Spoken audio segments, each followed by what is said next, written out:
with Marine Turbine Technologies. I'm standing next to one of our second generation turbine Superbikes. As you've seen, this is our first generation.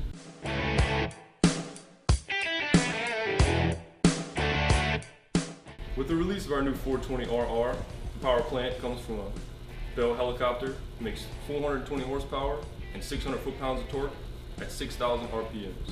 With the upgrade of our engines with the extra 100 horsepower, we widened the tire from a 190 series to a 240 and extended the swing arm 3 inches. Another modification from our first gens to our second gens are the BST wheels. We used to run the Dymag 3 spokes, now we run BST 5 spokes, which shaves about 2 pounds off of each wheel. Another thing we pride ourselves in here at Marine Turbine Technologies is that all our fluids are in the frame. This is our trans fluid, this is our turbine fluid. It's outfitted for fuel in the rear, both sides hold about a gallon, adds about 2 gallons to our already 8.5 gallon tank, which gives you about an hour of run time. Seeing as the highest speeds that we hit on these motorcycles, we need all the braking we can get. We actually use a front rotor from ISR on the rear with dual mounted calipers. This is our Trike version. This is for a customer in Mumbai, India. This bike is equipped with tricky air suspension, front forks and rear.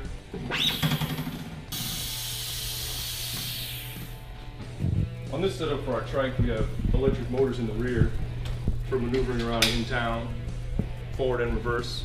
Everything's controlled in the front off these switches. In traditional motorcycles, you shift with your foot or a lever. And this is not the case. We shift it with a switch. Flick of the switch, first and second. It's as easy as that. Traditionally, you hear a turbine and you think thrust. Well, that's not the case with these motorcycles. They're all wheel driven. This is the heart of the turbine. This is the gearbox. It allows us to take the thrust and turn it into shaft horsepower that powers the wheels. With the transfer of the thrust through this gearbox, it allows us to mate the turbine gearbox to our transmission, allowing us to have 2 shiftable speeds.